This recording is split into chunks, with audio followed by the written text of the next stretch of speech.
हमारी exercise number 1.1 complete हो चुकी है। अब हम स्टार्ट करने जा रहे हैं एक्सरसाइज नंबर 1.2। तो इसको स्टार्ट करने से पहले कुछ कॉन्सेप्ट हैं, कुछ थ्योरीज हैं, उन्हें हम समझ लेते हैं। वो क्या है? तो देखिए, हमने अभी तक पढ़ा था फलन के बारे में। फलन क्या होता है? फलन एक ऐसा नियम होता है जो किसी एक समुच्चय से दूसरे समुच्चय में परिभाषित होता है।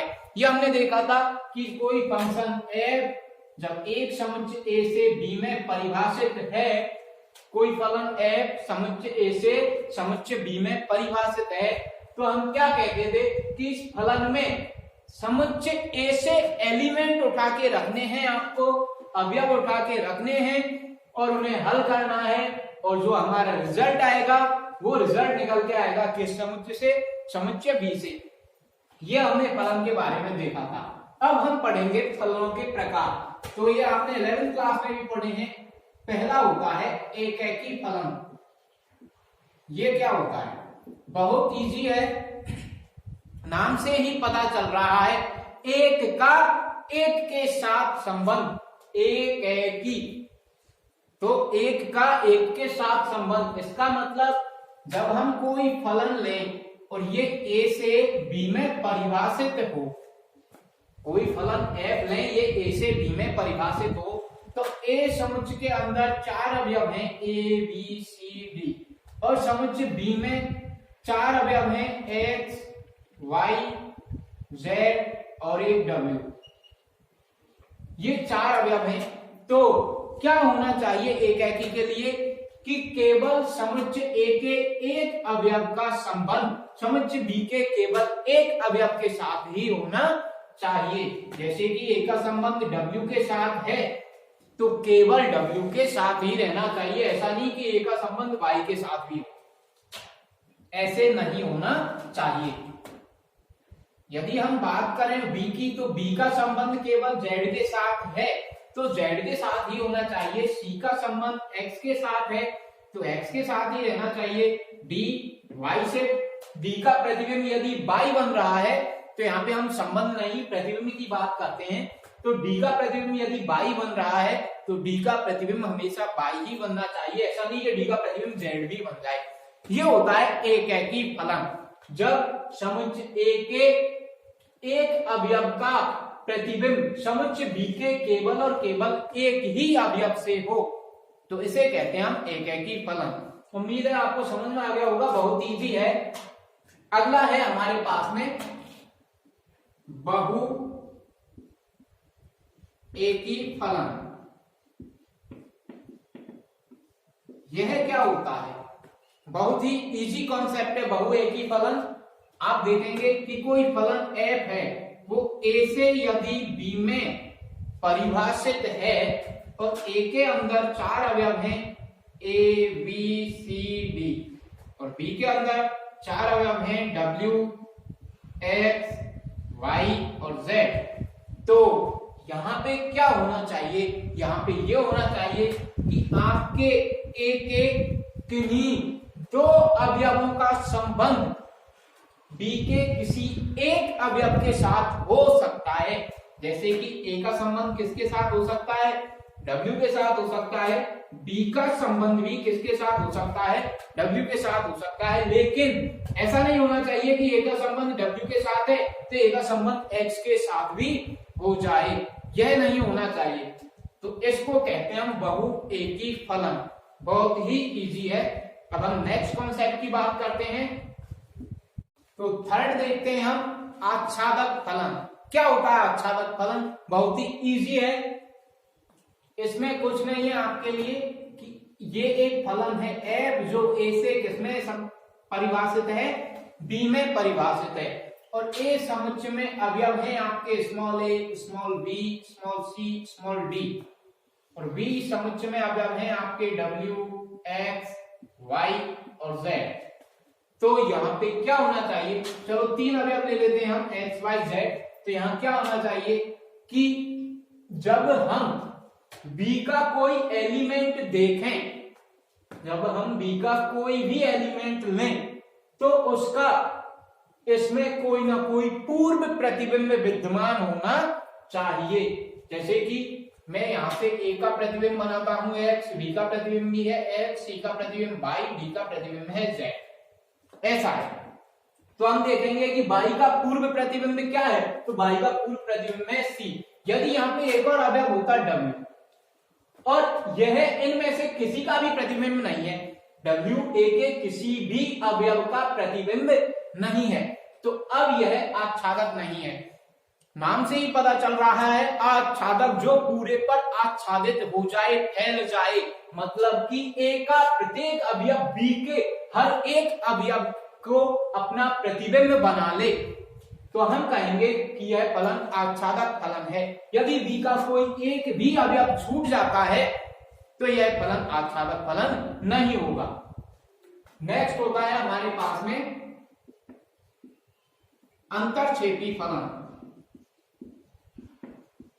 जैसा कि नाम से ही पता चल रहा है, अंतरक्षेपी फलन मतलब कुछ को छोड़ दिया है। तो जैसे कि यहाँ पे हमें बी में कोई एक भी अवयव यदि ऐसा मिल जाता है जिसका ए के अंदर कोई पूर्व प्रतिबिंब विद्यमान नहीं है, तो हम कहते हैं इस फलन को अंतरक्षेपी फलन। जैसे कि यहाँ पे एग्जाम्पल आपका बना हुआ है, यदि मैं यहाँ से डब्ल्यू को हटा दूं तो ये बन जाएगा आपका आच्छादक फलन, और यहाँ पे यदि डब्ल्यू आ गया या कुछ और आ गया तो ये हो गया आपका अंतरक्षेपी फलन। बहुत इजी कॉन्सेप्ट है।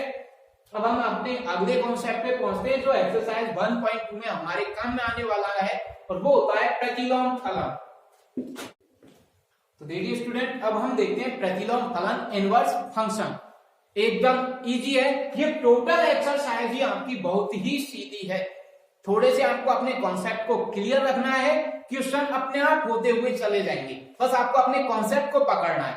तो देखिए प्रतिलोम फलन क्या होते हैं, नाम से ही पता चल रहा है प्रतिलोम। प्रतिलोम का मतलब उल्टे। कैसे उल्टे? जैसे कि एक फलन है f जो a से b में परिभाषित है, तो हमें क्या करना है कि ये a के अवयव हैं a b c d और ये b के अवयव हैं w x y z, ये इनसे इस तरह से संबंध रखते हैं। तो हमें ये उल्टा फलन बनाना है, इसका f इनवर्स जो कहां से कहां परिभाषित होगा, वो b से a में परिभाषित होगा इस तरह से। और b के फलन क्या, b के अवयव क्या है हमारे पास में w x y z, a में अवयव क्या थे a b c और d, और ये किस तरह से संबंधित होंगे, तो w का प्रतिबिंब क्या होगा, a होगा, उल्टा चलेंगे तो x का प्रतिबिंब क्या होगा, b होगा, y का प्रतिबिंब c होगा और z का प्रतिबिंब d होगा। ये इस फलन का प्रतिलोम फलन है। और बात करें हम प्रतिलोम अवयव की, तो प्रतिलोम अवयव क्या होता है, प्रतिलोम अवयव एकदम इजी है, इनवर्स एलिमेंट।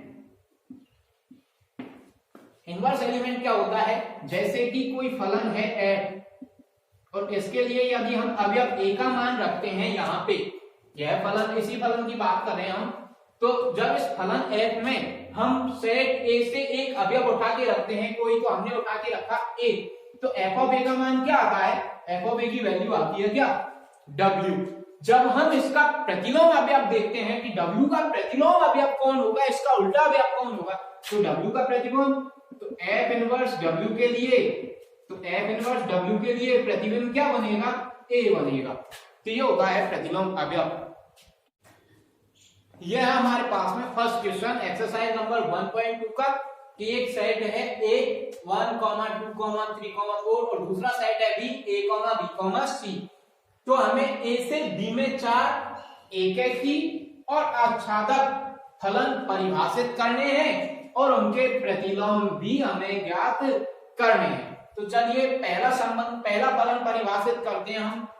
तो पहला फलन बनाने के लिए यह सेट है a, सेट a के अवयव है 1, 2, 3, 4 और ये सेट है b, सेट b के अवयव है आपके पास में a, b, c। तो देखिए हमें एकैकी भी देखना है और आच्छादक भी देखना है ऐसे। तो एकैकी का मतलब तो क्या होना चाहिए कि b के हर एक अवयव का इसमें एक अद्वितीय पूर्व प्रतिबिंब होना चाहिए, या फिर a के हर एक अवयव का इसमें केवल और केवल एक ही प्रतिबिंब होना चाहिए। तो 1 का प्रतिबिंब क्या है, a है, 2 का प्रतिबिंब क्या है, b है और 3 का प्रतिबिंब क्या है, c है। लेकिन जब हम प्रतिलोम फलन बनाएंगे, साहब ये एक ही है, क्योंकि हर एक प्रतिबिंब का इसमें एक पूर्व प्रतिबिंब है या फिर एक के हर एक अवयव का समुच्चय B में एक अद्वितीय प्रतिबिंब है। केवल और केवल एक ही प्रतिबिंब में, ऐसा नहीं है कि एक के दो प्रतिबिंब मिल रहे हो, A भी हो और B भी हो। तो आपको यहाँ पे देखना है कि जब हम प्रतिलोम फलन बनाएंगे इसका, तो वो कैसे बनाएंगे। चलो A का पूर्व प्रतिबिंब क्या है, 1 है, B का पूर्व प्रतिबिंब 2 है, C का पूर्व प्रतिबिंब क्या है, 3 है। लेकिन आच्छादक कैसे होगा, आच्छादक तो तब होगा जब 4 को भी कवर किया जाए। तो ये क्वेश्चन में थोड़ा सा करेक्शन कर लीजिए, यहाँ पे एक अवयव और बढ़ा लीजिए, अब ये क्वेश्चन सही है। और 4 का संबंध हमने 4 का प्रतिबिंब किससे बना दिया, D से। तो देखिए अब ये एक ही भी है और आच्छादक भी, B का कोई अवयव नहीं रहा। अब इसका हम इनवर्स फलन बनाएंगे, तो ये फलन F तो क्या बना हमारे पास में, फलन F बनता है 1, A, 2, B, 2 का प्रतिबिंब है B, 3 का प्रतिबिंब है C और 4 का प्रतिबिंब है D। अब हम इसका इनवर्स फलन बनाते हैं, F इनवर्स की बात करते हैं। तो कैसे बनाएंगे कि अब हमें ये जो F इनवर्स है, प्रतिलोम फलन है, यह B से A में परिभाषित करना है। तो B से A में परिभाषित करने के लिए पहले B का अवयव और B के अवयव का प्रतिबिंब क्या होगा, तो B के अवयव का प्रतिबिंब होगा A में यहाँ पे B का अवयव हम A ले रहे हैं, तो A का प्रतिबिंब क्या बनेगा, 1 बनेगा। अगला B का अवयव कौन सा लेंगे हम, स्मॉल b, और इसका प्रतिबिंब क्या बनेगा, 2 बनेगा। नेक्स्ट जब B का अवयव लेंगे हम स्मॉल c, इसका प्रतिबिंब बनता है 3, और B का अवयव D लेंगे तो इसका प्रतिबिंब बनेगा 4। एकदम इजी है। ये हमारा एक है कि आच्छादक फलन और ये इसका प्रतिलोम। ये तो हमने पहला बनाया, हमें कितने बनाने, 4 बनाने। तो दूसरा देखिए, दूसरा कैसे बनाते हैं हम। दूसरे के लिए वही 1, 2, 3, 4 इधर A, B, C और D। तो अभी हमने ये बनाया था एकदम सीधे सीधे। अब थोड़ा सा इसमें करेक्शन कर दो, थोड़ा सा चेंज कर दो और इसको फलन को थोड़ा सा बदल दो। तो एक काम करते हैं, 3 का D और 4 का C ऐसे बना लेते हैं। तो फलन क्या बनेगा, फलन बनेगा हमारे पास में 1 का प्रतिबिंब A, 2 का प्रतिबिंब B, 3 का प्रतिबिंब B और 4 का प्रतिबिंब C। और जब हम प्रतिलोम फलन बनाएंगे तो प्रतिलोम फलन कैसे बनाएंगे, A का प्रतिबिंब क्या हो जाएगा 1, अब इधर से इधर परिभाषित करेंगे तो A का प्रतिबिंब 1, B का प्रतिबिंब 2, D का प्रतिबिंब हो गया 3 और C का प्रतिबिंब हो गया 4। ये हमारा दूसरा फलन बन गया और ये इसका दूसरा प्रतिलोम फलन बन गया। नेक्स्ट 2 बचे हुए हैं, वो आपको बनाने हैं, एकदम इजी है और आपको खुद को करके सीखना है। अब नेक्स्ट क्वेश्चन की तरफ चलते हैं। तो देखिए स्टूडेंट, सेकंड क्वेश्चन देखते हैं हम। ये हमारे पास में एक फलन है f, जो रियल नंबर के सेट से रियल नंबर के सेट पर परिभाषित है। वास्तविक संख्याओं के समुच्चय से वास्तविक संख्याओं के समुच्चय पर परिभाषित है। और किस प्रकार परिभाषित है कि f of x is equal to x cube minus 3। तो पहली चीज तो हमें सिद्ध करना है कि f इनवर्स विद्यमान है या नहीं है। तो दिया है कि f इनवर्स विद्यमान है, ये हमें प्रूव करना है। तो किसी भी समुच्चय, किसी भी फलन का प्रतिलोम फलन होने के लिए यह आवश्यक है कि वह फलन एकेकी भी हो और आच्छादक भी हो। और आपने अभी देखा था एकेकी फलन क्या होता है कि सेट A के प्रत्येक अवयव का सेट B में केवल और केवल एक ही प्रतिबिंब विद्यमान होना चाहिए। ऐसा नहीं होना चाहिए सेट A से हमने 2 अवयव लिए और उन दोनों का इधर एक ही प्रतिबिंब मिल जाए। तो वह चेक कैसे करेंगे हम, इसके लिए देखिए कि जो f है वो रियल नंबर से किधर परिभाषित है, रियल नंबर पर। तो पहला सेट है हमारे पास में एक ही जगह रियल नंबर्स का सेट, दूसरा सेट भी क्या है, रियल नंबर का सेट है। अब ये एकेकी कब होगा, जब इधर रियल नंबर में से हम कोई एक अवयव उठाते हैं तो इधर रियल नंबर के वह किसी एक ही अवयव से एक ही अवयव का प्रतिबिंब हो या फिर एक ही अवयव से प्रतिबिंब बनाता हो।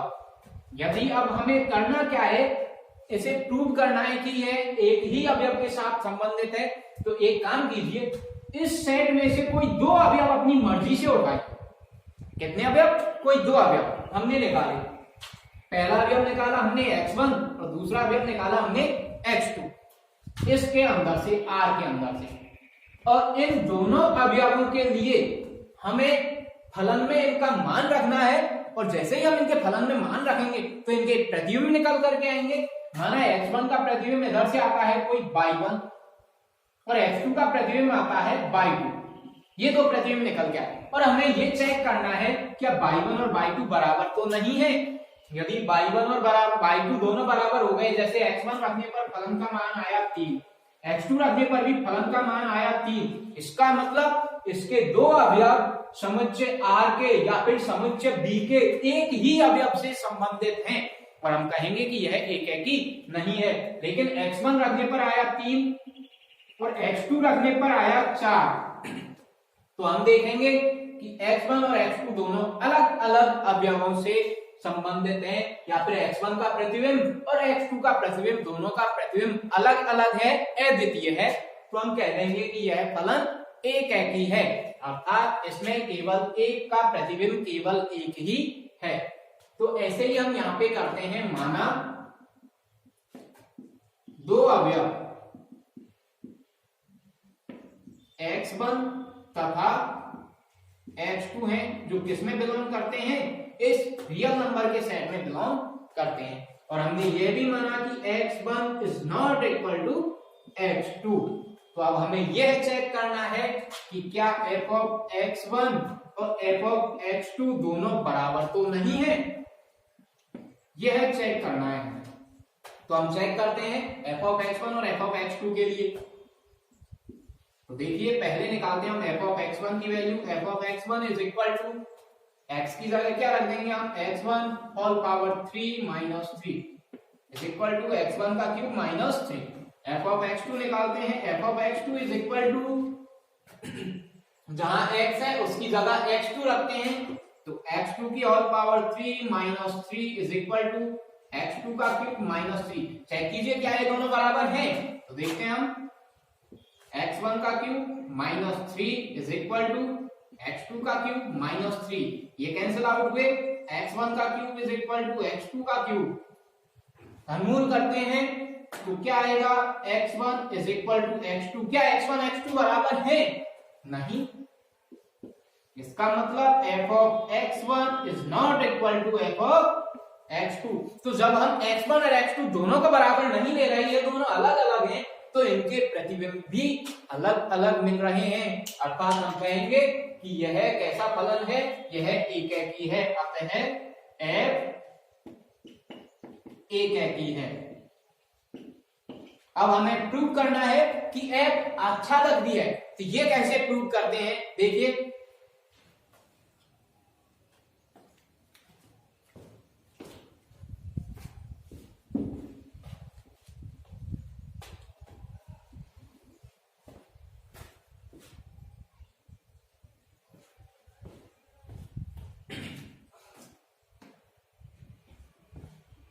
f आच्छादक कैसे प्रूव करना है, हमें ये देखना है। आच्छादक का मतलब कि जो इधर समुच्चय B है उसका प्रत्येक अवयव एक एक किसी ना किसी अवयव का प्रतिबिंब होना चाहिए। कोई भी हम एक अवयव ऐसा उठाते हैं B में से, कि हमने अवयव उठाया और हमने पूछा हाँ भाई तू किसका प्रतिबिंब है A में से, तो वो बताएगा कि मैं फलाने का प्रतिबिंब हूं।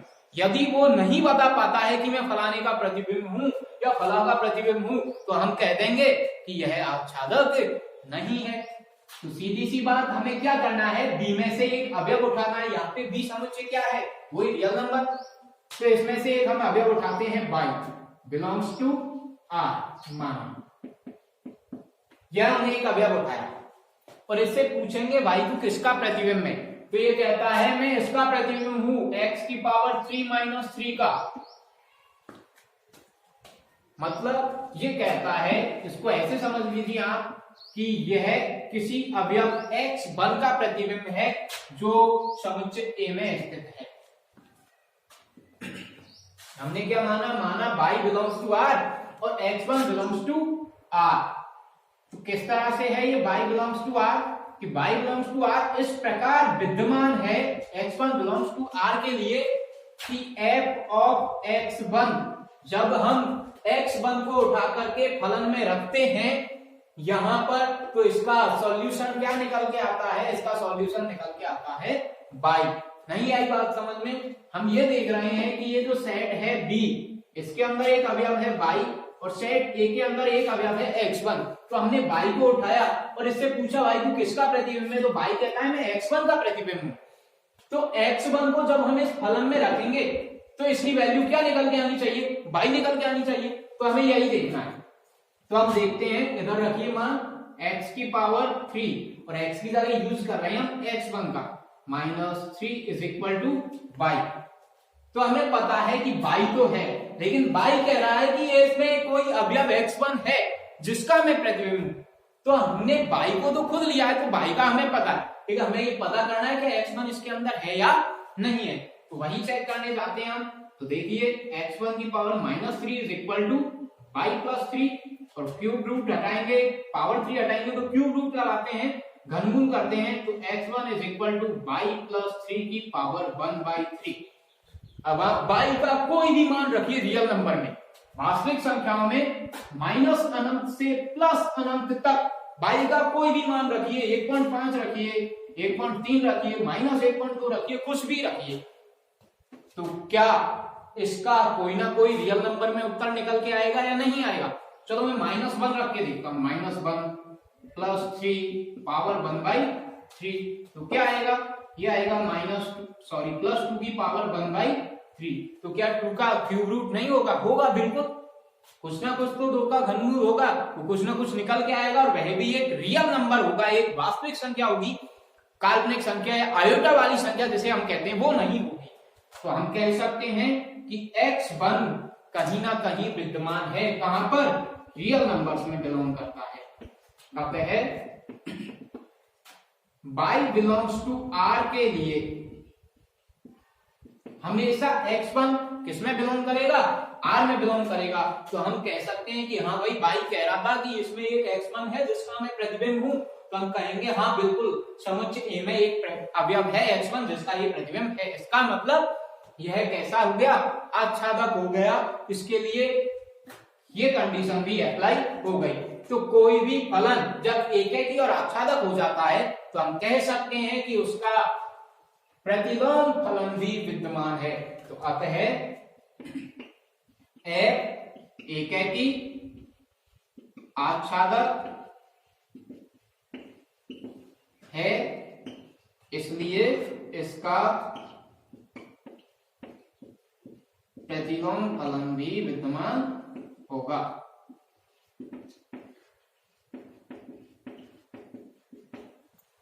अच्छा, जब विद्यमान है तो ढूंढ के लाओ कि वो एफ इनवर्स क्या है। तो वो देखिए एफ इनवर्स क्या है, बहुत इजी है। देखिए अब हम एफ इनवर्स निकालते हैं, कैसे निकालेंगे एफ इनवर्स। तो एफ क्या है, एफ है हमारे पास में f of x is equal to x cube minus 3 और इसका हमें प्रतिलोम फलन निकालना है। तो बहुत इजी है, कैसे निकालेंगे आप देखेंगे कि यहाँ पे यह क्या कर रहा है, यह समुच्चय आर के अवयवों को समुच्चय आर में प्रतिबिंबित कर रहा है, छाया चित्रित कर रहा है, मतलब समुच्चय आर के अवयवों का प्रतिबिंब इस दूसरे समुच्चय आर में बना रहा है। और इसका प्रतिलोम कैसे निकालते हैं कि ये जो हमने यहाँ पे अवयव लिया है, जैसे यहाँ पे अवयव है x1 और इसका प्रतिबिंब बना y1। अब प्रतिलोम फलन बनाने के लिए हम क्या करेंगे, प्रतिलोम फलन ऐसा फलन होगा जिसमें अवयव यदि हम रखें y1 तो निकल के आना क्या चाहिए, x1, ये प्रतिलोम फलन होगा। तो इसके लिए हमें क्या करना है, इसके लिए कुछ नहीं करना है, इसको इनवर्स में चेंज करना है। तो f ऑफ x का जब हम इनवर्स लेते हैं तो वो कैसे लेंगे, f inverse x is equal to f inverse लगाना है किस पे, x क्यूब माइनस 3 पे। इसको इनवर्स में कैसे चेंज करेंगे कि जब हम f इनवर्स x लेते हैं, अर्थात f इनवर्स x क्या है, f इनवर्स y1 क्या है, f इनवर्स y1 क्या है, किसके इक्वल है, x1 के इक्वल है, मतलब इसके अवयव के इक्वल है। तो जब f इनवर्स x लेंगे तो इसमें f इनवर्स x में पहले समुच्चय का कोई अवयव आना चाहिए। तो मान लेते हैं हम, वो पहले समुच्चय का कोई अवयव क्या आता है, x आता है, या फिर इसको ऐसे लिख दीजिए आप, f इनवर्स y के लिए पहले समुच्चय का कोई अवयव क्या आएगा, x आएगा, इज इक्वल टू, इसको हमें परिभाषित करना है कि ये कैसे आएगा। तो उसके लिए हम x की जगह पे क्या रखेंगे, y रखेंगे, पावर 3 माइनस 3। इसको सॉल्व करने के बाद आना चाहिए। तो हम चेक करते हैं ये कैसे आएगा। y cube is equal to x plus 3, power 3 को हटाते हैं तो y is equal to x plus 3 की होल पावर 1/3, और यही होगा हमारे पास में क्या, f इनवर्स x। देखिए फिर से क्या होगा कि जब हम fx ले रहे हैं तो fx है हमारे पास में x क्यूब माइनस 3। अब जब हम इसका इनवर्स निकालते हैं f इनवर्स x का, तो f इनवर्स x किसके इक्वल आना चाहिए, y के इक्वल आना चाहिए। तो हमने इसको उल्टा लेके किया। उल्टा कैसे लिया, इधर से एक अवयव उठाया कोई y, कोई अवयव उठाया y और उसको f इनवर्स में पुट किया। तो f इनवर्स में पुट करने के लिए हमने क्या किया, f इनवर्स y कर दिया। अब f इनवर्स जब y की हम वैल्यू निकालते हैं तो वो क्या आनी चाहिए, इसका कोई अवयव आना चाहिए x, तो वो तो आ गया x। इधर हमने ये y इसमें वैल्यू फंक्शन में पुट की है, तो हमने x क्यूब की जगह क्या रख दिया, y रख दिया, y क्यूब माइनस 3। तो यहाँ से y cube is equal to x plus 3, तो यहाँ से आया y is equal to x plus 3 की होल पावर 1/3, जो किसके इक्वल है, f इनवर्स x के। तो f inverse x is equal to x plus 3 की होल पावर 1/3। ये हो गया, बहुत इजी क्वेश्चन है। नेक्स्ट इनमें से देखते हैं हम एक क्वेश्चन सॉल्व करके, एक आपको करना है, या तो f इनवर्स 24 की वैल्यू निकालूं मैं, या फिर f इनवर्स 5 की। तो देखिए f इनवर्स 24 की वैल्यू निकालते हैं, f इनवर्स 24 की वैल्यू क्या होगी। तो ये क्या है f इनवर्स 24, ये 24 इस वाले रियल नंबर में, ऐसे ये रियल नंबर से रियल नंबर में परिभाषित है फलन f, तो इधर वाले रियल नंबर की वैल्यू है, कोई अवयव है 24। जब हम इसमें 24 रखेंगे तो इधर से कोई वैल्यू निकल के आनी चाहिए। लेकिन हमारा फलन ऐसे परिभाषित है एकदम सीधे, ये उल्टे कैसे परिभाषित होगा, f इनवर्स इधर से इधर, f इनवर्स x के लिए हमने देखा है क्या से परिभाषित होगा, ये x प्लस 3 की होल पावर 1/3। हम देखेंगे f inverse x is equal to क्या है, x प्लस 3 की होल पावर 1/3।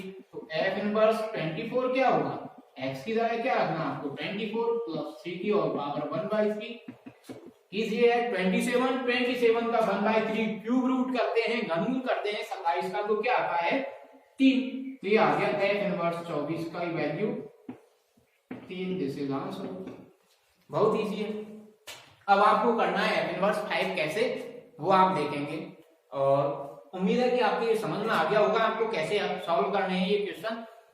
कुछ नहीं, कुछ ज्यादा लंबी कैलकुलेशन नहीं है, बस आपका कॉन्सेप्ट क्लियर होना चाहिए कि कहां से हम कैसे इनवर्स कहां से लेते हैं और डायरेक्टली हम किधर से किधर सॉल्व करते हैं। तो आपके कॉन्सेप्ट क्लियर है तो क्वेश्चन अपने आप होते हुए चले जाएंगे। Thank you student. आगे नेक्स्ट आपको करना है 3rd 4th 5th तक आपको सॉल्व करके चेक करने हैं, यदि नहीं होते हैं तो आप पूछ सकते हैं। Thank you.